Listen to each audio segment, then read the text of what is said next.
For 4 decades, Bill Gardner has been New Hampshire's Secretary of State, but he's run afoul of his fellow Democrats on some key voting rights issues. And the last straw for many was his participation in President Trump's short-lived Commission on Election Integrity. Now he has 2 challengers, including 2016 Democratic gubernatorial nominee Colin Van Ostern, who joins us here this morning. Colin, thanks for being here. Thanks for having me on. Appreciate it. So before we get into the real nitty-gritty here, there's a certain audacity to this. You know, it's almost like, really climbing the biggest mountain in New Hampshire in terms of taking on a 4-decade elected official. When was the first time you thought to yourself, hey, this is a good idea and I want to do this? Well, I think actually a lot of us have thought in recent years that there's an opportunity for change in the Secretary of State's office. Some of that I saw back when I was serving on the State Executive Council. I think we've seen it particularly in the last year, even just in the last month, between Snow Day town meeting fiasco and some of the controversial voting rights issues that have been pushed in the State House. But honestly, it wasn't until after the 2016 election that I started to get seriously worried about the health of our democracy. I think that hyperpartisan and corporate and even foreign interests are threatening the health of our democracy right now. And the reason we have elections, the reason we have an election for this role, is to have healthy competition and to have a chance for people to lay out what their policies and priorities would be. And for me, that means modernizing the office, better supporting local election officials, and also standing up against some of these more controversial agendas that detract from voting rights in New Hampshire for eligible voters. Let's go off the beaten path a little bit here from the political to the more practical. Yeah. There's a lot that the Secretary of State's office does that has nothing to do with elections. That's right. And you would contend that there's some opportunity for improvement there in terms of business climate. What are some of the things you would do to make changes on that front? Well, there are important functions of the office like the corporate division where folks file for trade name registration or get their articles of incorporation. You know, it's good that in the past year or so that has finally been brought online.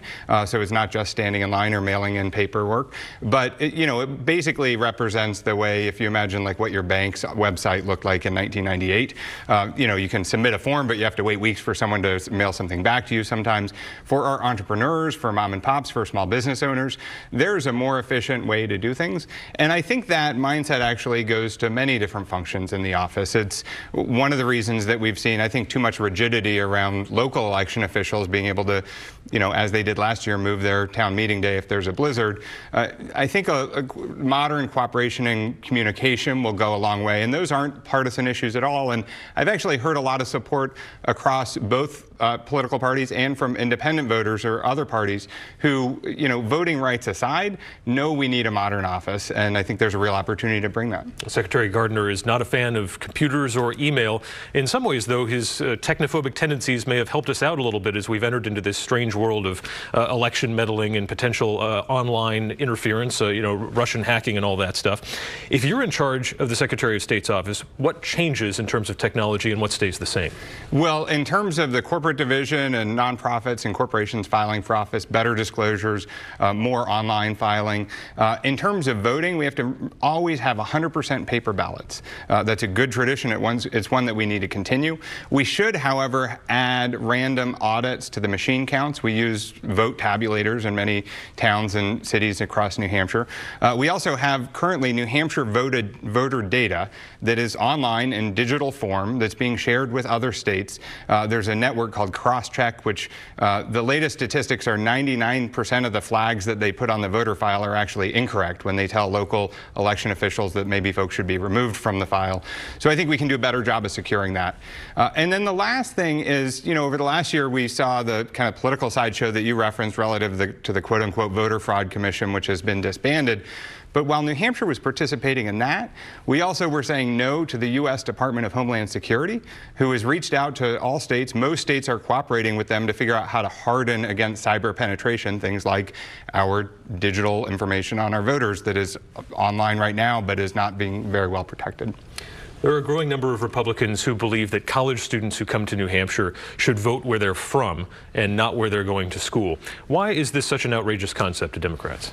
Well, I believe that every inhabitant of the state who is 18 years or older has an opportunity and right and responsibility to vote. That's what our state constitution says, and I think that's a good place to start.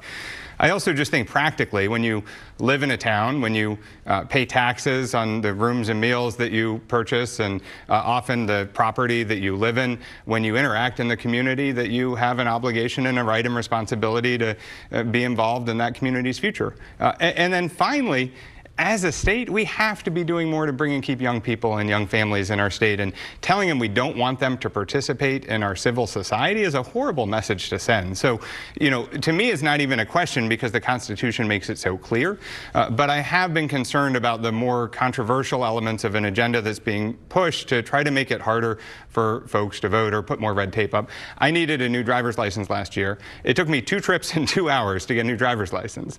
And the idea that we're going to tell tens of thousands of voters that they have to go through particular hoops in order to vote, all because of this, phantom buses coming over the border from Massachusetts, I think it's the wrong priority, and I think we can do a lot better to protect free and fair elections here. You mentioned the conspiracy. Essentially, that's what it is. There's no evidence that there is a widespread voter fraud being perpetrated upon the state in which massive numbers of people are coming across state lines to vote here.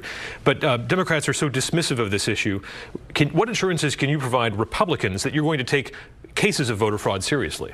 Oh, well, I think the most impactful thing that we can do is to start better securing our elections, not using these insecure out-of-state systems for our voter data, not giving faulty flags to our local election officials about having folks, be removed from the rolls. We can cut lines with modern technology. Often cities are using these machine counts that are 3 or 4 generations old and they can't get parts for them anymore.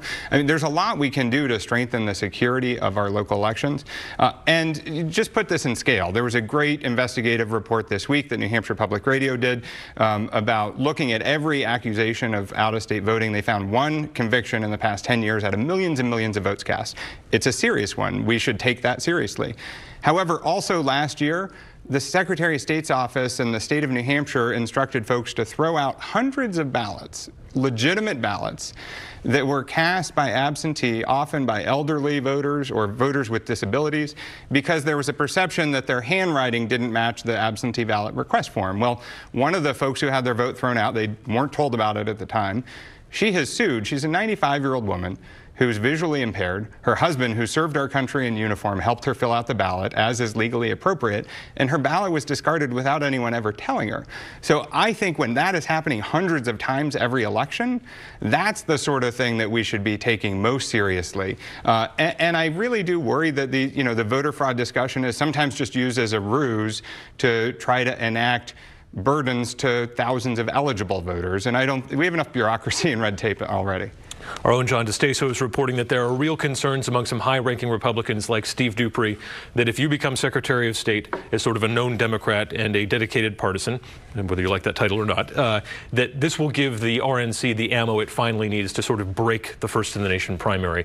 What's your response to that? Well, I won't let them do that. I believe that our Secretary of State today has done a great job and set a good model relative to protecting the primary.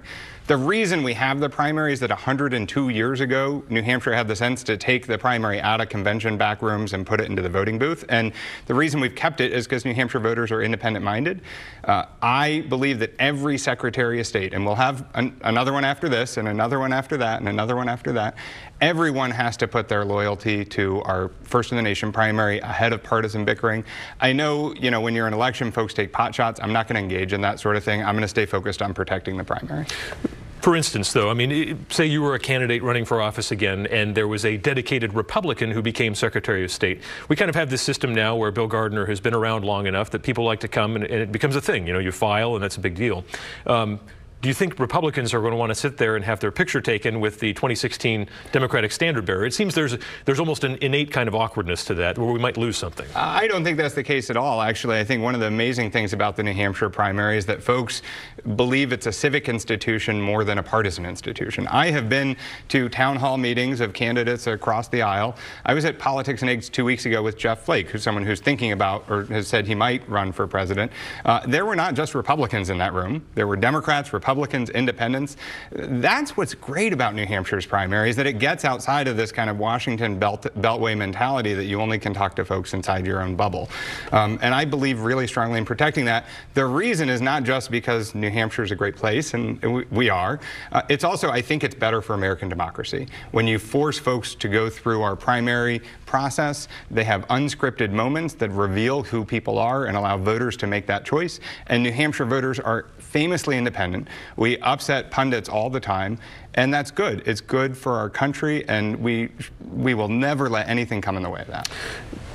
You plan to fundraise, excuse me, you plan to fundraise for candidates running for the State House. Yeah. I've talked to a lot of House members about this, and of course House members are very independent on their own. They feel a little strange about this. They feel that if they take your money, they might be feeling like they're obligated to then vote for you. Do you think, I mean, is there a quid pro quo that comes with a donation from your PAC? The only way to bring change in a democracy is not by oneself. It's to build a coalition of people, do grassroots organizing, recruit candidates to run for office, help support candidates who you believe in, and then try to bring change together. And so I've laid out a very clear platform of the ideas that I think are important.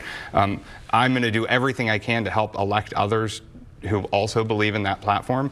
You know, we have a choice. Either we can sit on the sidelines until November and see what happens, or if you believe change is really important, as I do, if you're really worried about the health of our democracy and you think we can do a better job of protecting our elections and modernizing our offices, then you can build the political will to do that. And you can do it one door at a time, one house party at a time. I think our average contribution to our campaign so far is something like $47, $48. You know, that sort of grassroots support is how you build change. And I'm going to fight for that change. And I know that it's been 42 years since we've elected a new Secretary of State. I think it's been since 1984 since someone seriously contested this. So that's a new concept for a lot of people, but I believe that change is worth fighting for. All right, Colin Van Oosteren will be bringing us, along with some others, perhaps a very interesting November and early December. Thanks, Adam. Thanks for joining us.